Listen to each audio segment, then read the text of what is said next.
Nous avons le plaisir de recevoir une femme de cœur, de conviction et riche de connaissances.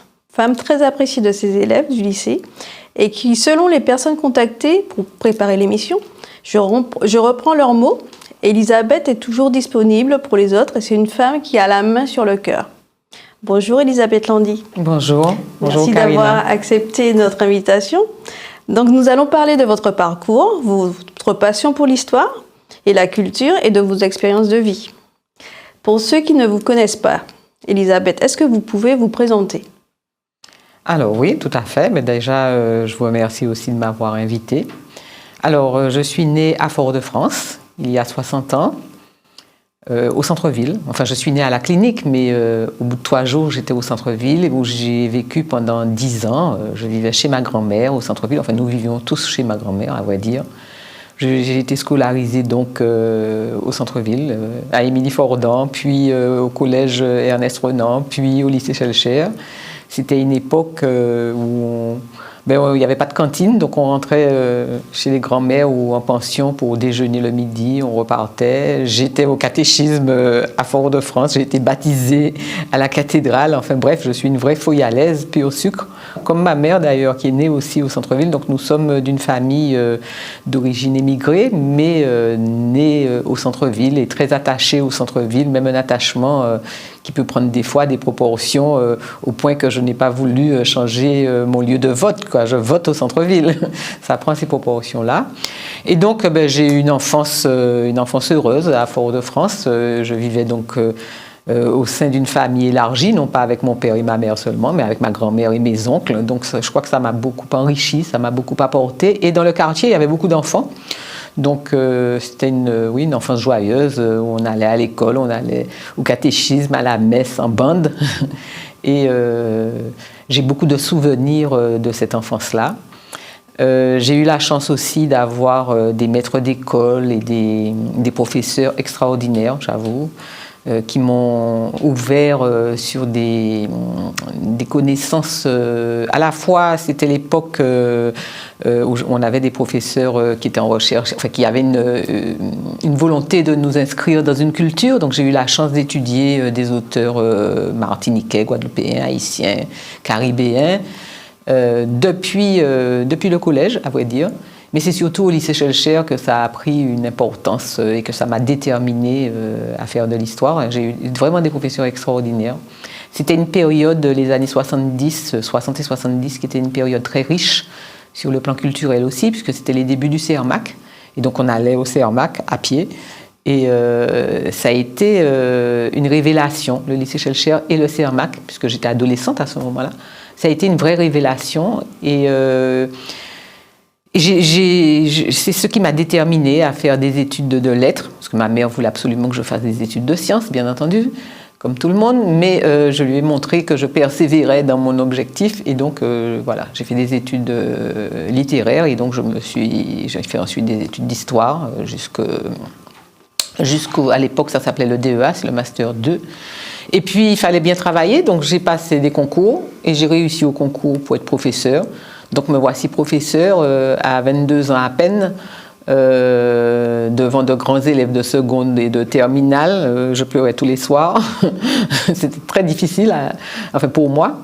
Et puis j'ai ensuite continué, j'ai passé un autre concours et puis j'ai eu la chance d'être nommée à Fort-de-France, au collège des Terres-Saint-Ville, où je suis restée 6 ans.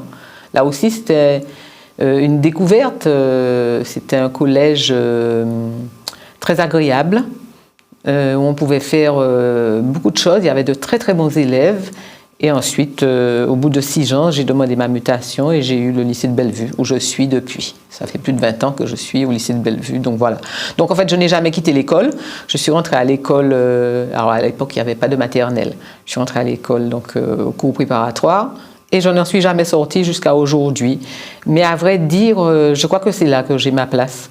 C'est au contact des jeunes et que, en fait, finalement, je m'épanouis le plus. Pour toutes les expériences que j'ai pu avoir, c'est le lieu où je me sens le mieux. Je me sens en accord avec moi-même, où je ne me mens pas. Bien entendu, j'ai réfléchi à ce métier, à ce qu'était l'enseignement, enseigner, transmettre. J'ai beaucoup travaillé là-dessus pour essayer de concilier à la fois la justice, une attitude juste, une autorité qui n'est pas un autoritarisme et la maîtrise évidemment des connaissances. Et donc j'essaye d'être une militante, on va dire, de la transmission, pas seulement d'un savoir, mais de toute une culture et puis aussi de ce qui fait un être humain dans sa plénitude. C'est donc un peu mon objectif, quoi. Voilà. Enfin, on pourra continuer, mais... Vous êtes passionné en tout cas par votre métier, par le contact avec les jeunes. Qu'est-ce que ça vous apporte ? Eh bien, au début, j'étais pas passionnée. Hein. Au début, c'était pas facile, hein, parce que c'est rude. J'étais jeune, on sait pas comment faire. On est basculé, à l'époque, on était basculé de l'université à une classe. Du jour au lendemain, presque. Enfin, il y avait les vacances, les 2 mois de grandes vacances, là, entre les deux. Et c'était pas facile. En plus, j'ai commencé en France et avec mon accent, les élèves se moquaient de moi. Donc, j'étais toujours un petit peu inquiète quand je devais prendre la parole. Et j'avais des élèves qui étaient aguerris. J'étais dans un lycée de province, un ancien lycée de jeunes filles, donc de bons élèves et des élèves aguerris qui avaient de la personnalité. Oui, parce que ma mère était enseignante aussi, mais c'est pas tellement ça. Hein. Je crois que le contact avec les jeunes, ça permet surtout de faire un parcours d'humilité. Parce que l'objectif n'est pas d'arriver et d'avoir une tête pleine de savoir et de les déverser. Il faut trouver des stratégies pour leur permettre de prendre conscience que c'est leur intérêt aussi. Et l'histoire n'est pas, en général, l'histoire et la géographie à l'époque n'est pas considérée comme une matière fondamentale, quoi. On prend pas de cours d'histoire géo, on prend des cours de français, on prend des cours de maths, de physique, mais pas d'histoire et de géographie. Et donc moi je voulais les sensibiliser à comment réfléchir, comment se poser des questions, comment ne pas prendre la réalité ou ce qui est écrit comme une vérité, comment aller chercher derrière les apparences ce qui pouvait se déceler. Développer un esprit critique. Par exemple, oui. Développer un esprit critique, se poser des questions, ne pas être soumis, effectivement, et puis réfléchir aussi très tôt. J'ai été aussi engagée dans l'enseignement de l'histoire et de la géographie de notre environnement, pas seulement de la Martinique, de la Guadeloupe, d'Haïti et de la Caraïbe en géographie. Ça a été leitmotiv. J'étais devenue aussi présidente de l'association des professeurs d'histoire et de géographie pendant 10 ans, donc ça a été un des objectifs et on a bien progressé là-dessus d'ailleurs. On a beaucoup avancé. Mais c'est vrai que les jeunes, le fait de changer de classe chaque année, ça oblige à se remettre en question. Et plus on a des jeunes adolescents, plus leur personnalité s'affirme. Et plus il faut trouver en soi des ressources pour ne pas se laisser déstabiliser. C'est pas toujours facile, il faut garder son calme, il faut maîtriser et il faut en même temps donner ce plaisir d'apprendre. Et donc j'ai découvert à travers ce métier que l'on ne pouvait apprendre que dans une relation de confiance. C'est-à-dire dans une relation d'amour. Alors, bien entendu, je ne suis pas leur maman et je ne suis pas là pour les aimer comme leurs parents. Mais d'amour, ça voulait dire de respect. Alors, ça n'empêche pas qu'il y ait des fois des problèmes de discipline. On n'apprend pas dans le désordre. Mais leur expliquer un certain nombre de symboliques, un certain nombre de gestes, et pour qu'ils comprennent que l'acte d'apprentissage est presque un acte sacré. Il ne peut pas se faire dans le bruit, il ne peut pas se faire dans le désordre, il ne peut pas se faire sans qu'il y ait presque un rituel pour apprendre, quoi. Alors donc je leur explique, mais bon, maintenant j'ai de grands élèves, ils comprennent beaucoup plus facilement. C'est sûr que si j'étais toujours en collège, peut-être que je ne parlerais pas comme ça.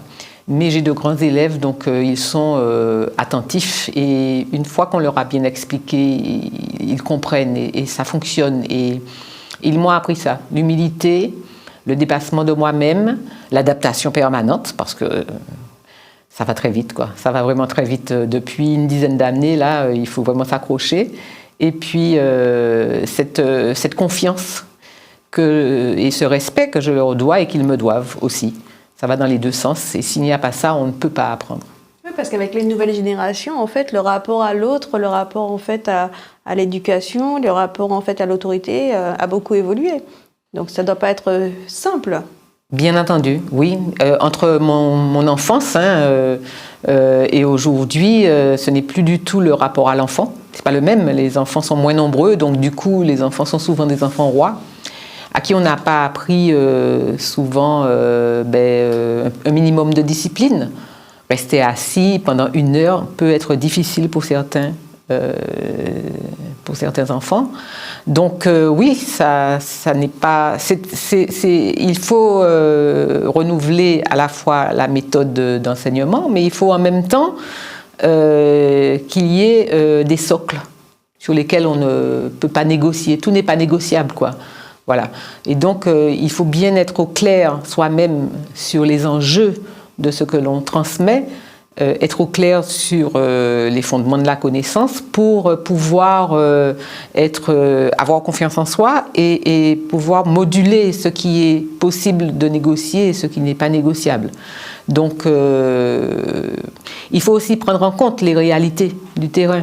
On ne peut pas enseigner à partir d'une conception figée.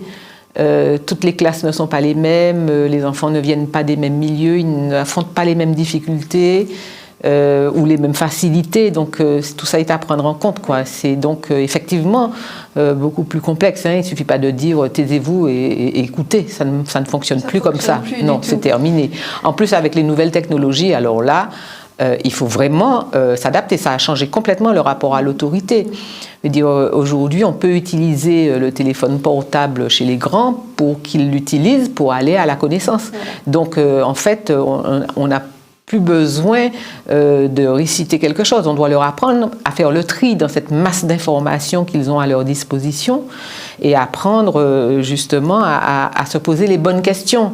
Donc ça a changé mon rapport à l'autorité et mon rapport à la discipline aussi. Et c'est tout aussi passionnant tout ça, justement de se renouveler.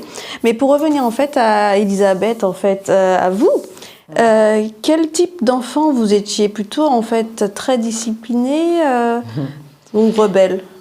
Alors d'après mes parents, d'après ma famille, j'étais une petite fille gâtée.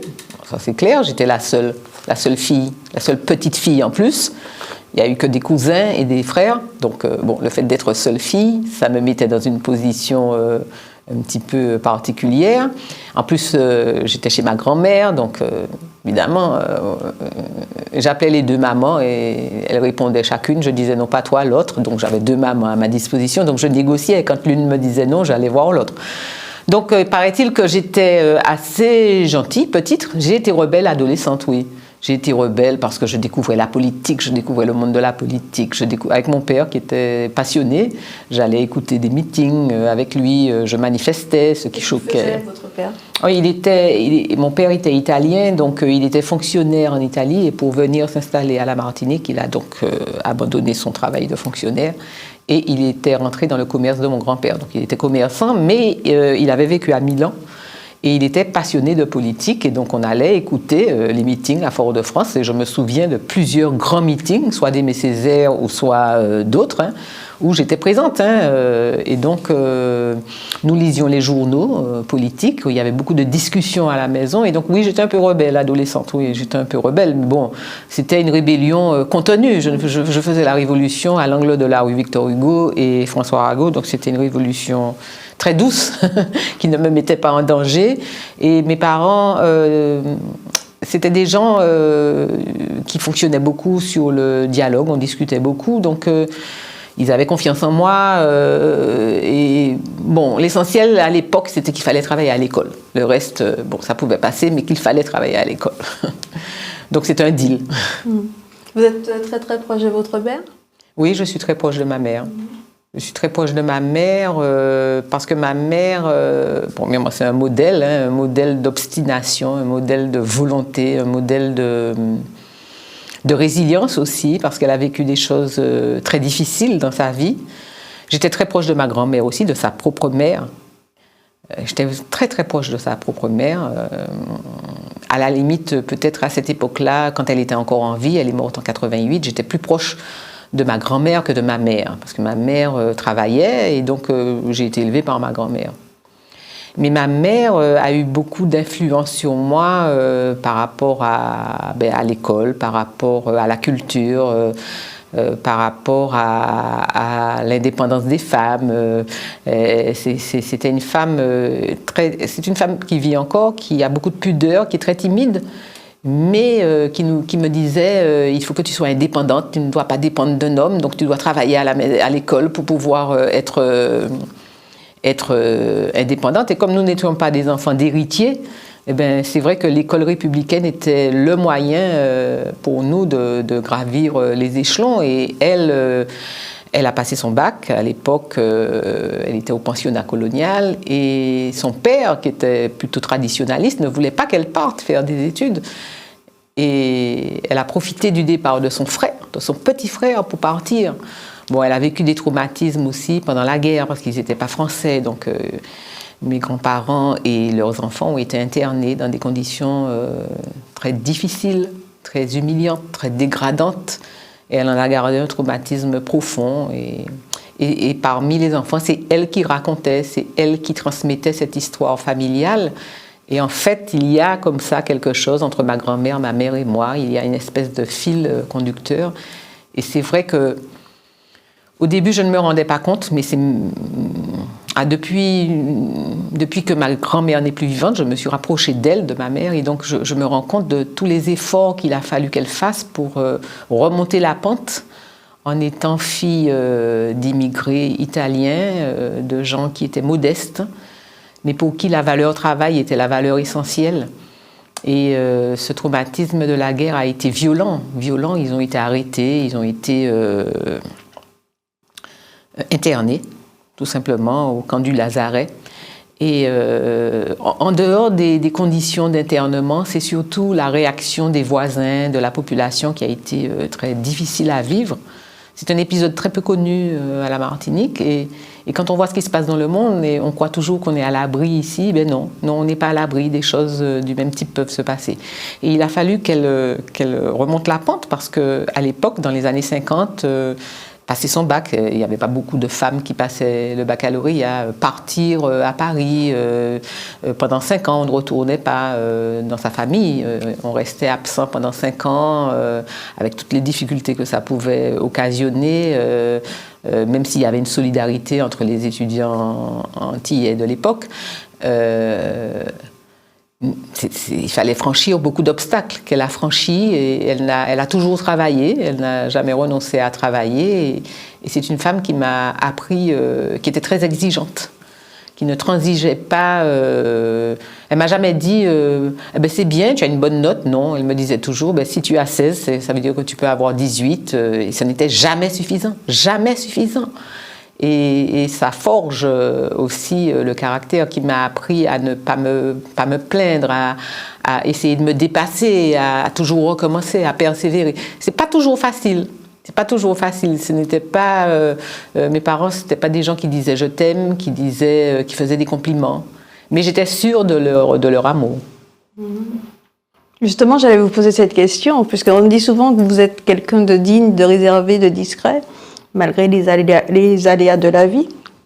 Et j'allais vous demander, c'était quoi votre recette secrète, en fait?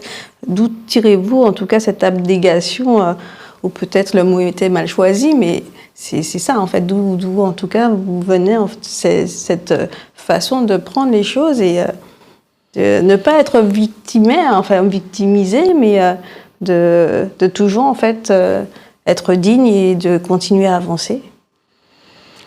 Eh bien, je pense qu'il y a eu mon éducation, ça c'est très clair. Quand on est enfant d'immigrés, on ne peut pas construire un arbre généalogique très long. On ne peut pas se retourner et regarder une lignée, parce qu'il y a quelque chose qui s'est rompu et je ne peux pas remonter très loin. Je peux remonter jusqu'à la fin du 19e siècle. Après, je ne peux plus remonter. Je ne sais pas. Et on n'a pas non plus de réseau. On n'a pas de réseau de parents, de cousins, de grandes familles.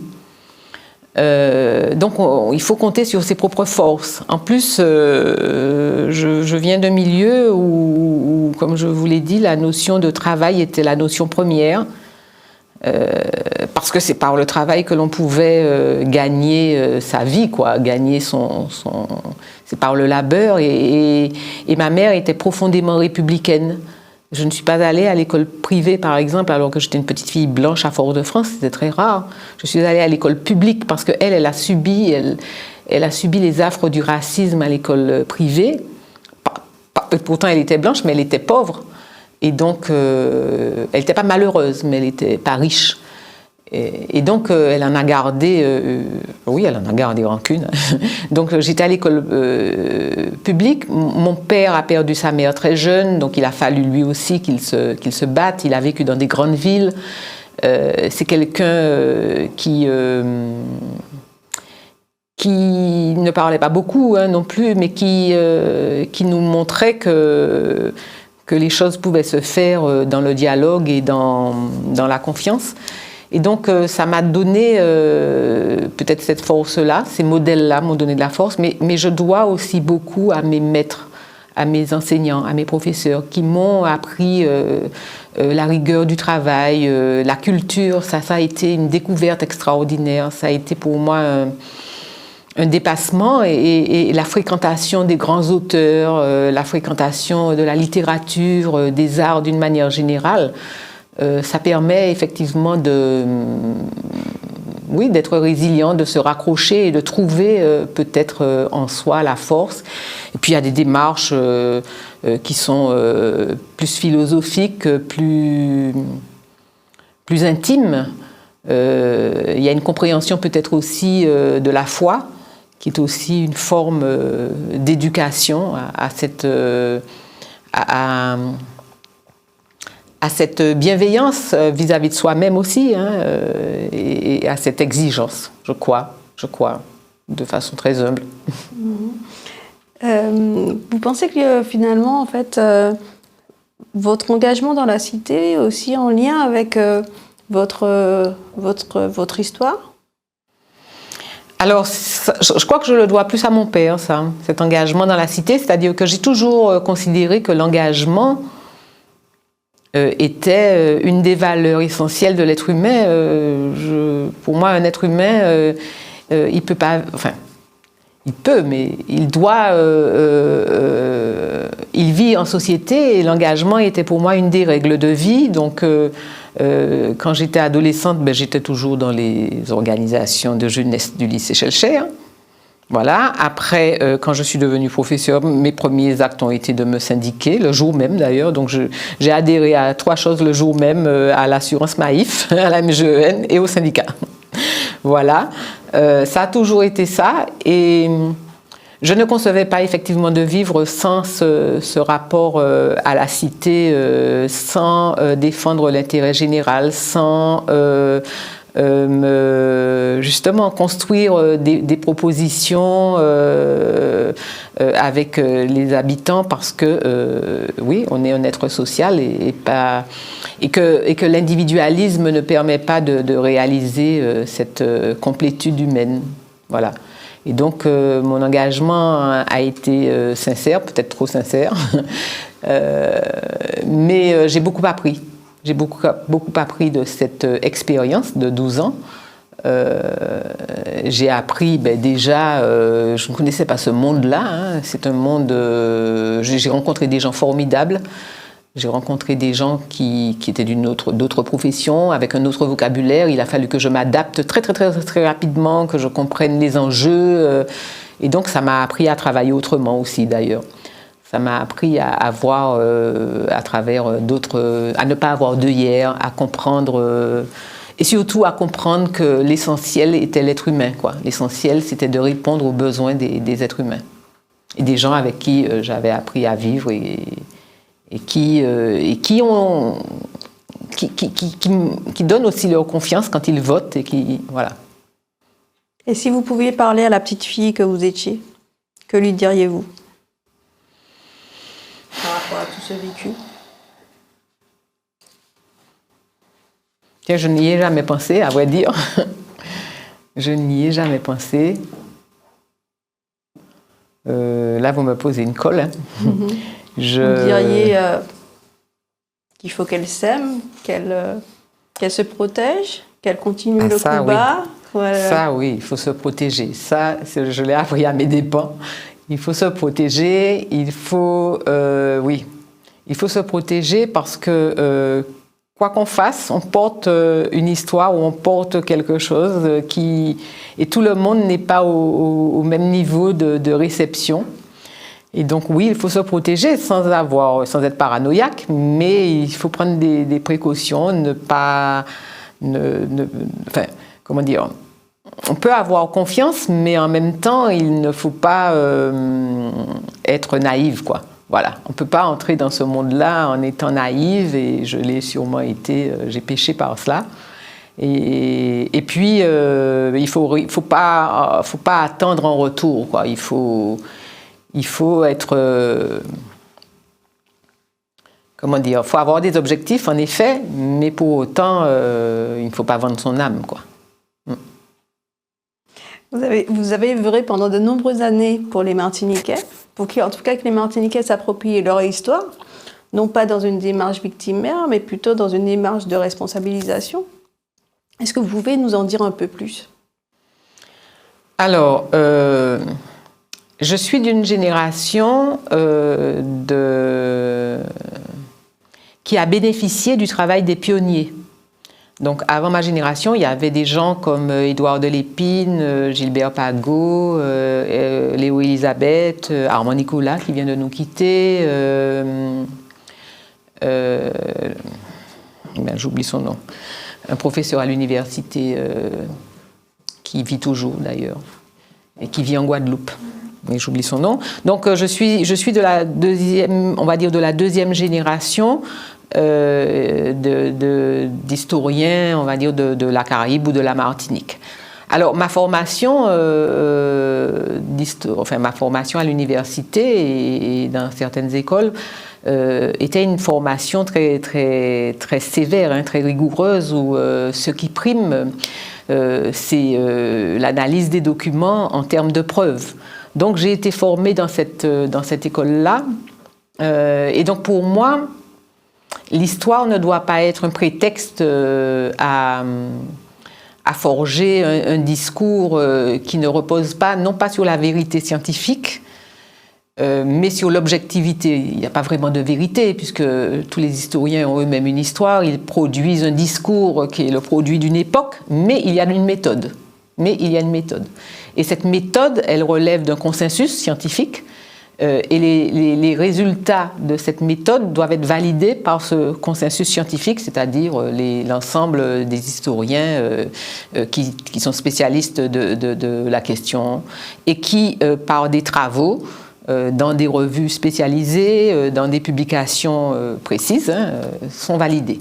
Donc, je ne crois pas non plus que si un historien est honnête, il soit dans une position de jugement.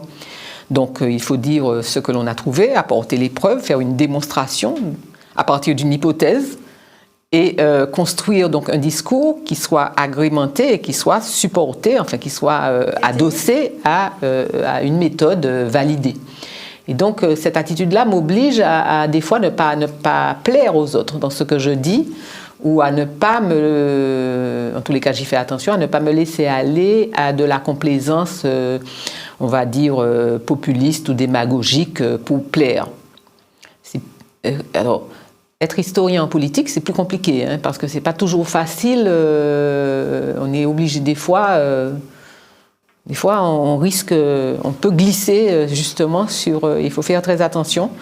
Et en tous les cas, les gens, sauf dans des meetings, mais quand les gens sont dans des situations où ils viennent pour écouter, ils sont tout à fait non seulement aptes, mais d'accord pour avoir ce type de relation, c'est-à-dire on est dans une démonstration, il faut que la connaissance historique permette de se dépasser, de transcender, de réparer même, de réparer des blessures. Sinon, on rumine en permanence Et la rumination amène au ressentiment et le ressentiment amène à la violence. Et je crois que c'est une impasse. Et c'est ce dont vous parlez quand vous parlez de leadership identitaire? Il y a une corrélation, une correspondance ou pas du tout? Alors, ce que je voulais dire quand j'ai dit ça, c'est que je crois qu'il nous faut... enfin, nous sommes dans une période de difficulté, tout au moins à la Martinique, où nous manquons d'un leadership intellectuel qui nous donne... parce que nous avons eu de grands hommes. Et donc, quand ils disparaissent, ces grands hommes, nous sommes encore sous le choc. 10 ans, ce n'est rien. 10-15 ans, ce n'est rien. Et nous avons du mal à retrouver un équilibre, il faut attendre un peu. Mais il y a une concurrence, manifestement, dans l'espace public pour ce leadership identitaire. Alors, qu'il y ait des questions identitaires, c'est normal, ça se passe dans chaque pays. Qu'il y ait des réponses qui aident justement à y voir clair, ça doit être une position de respect des populations.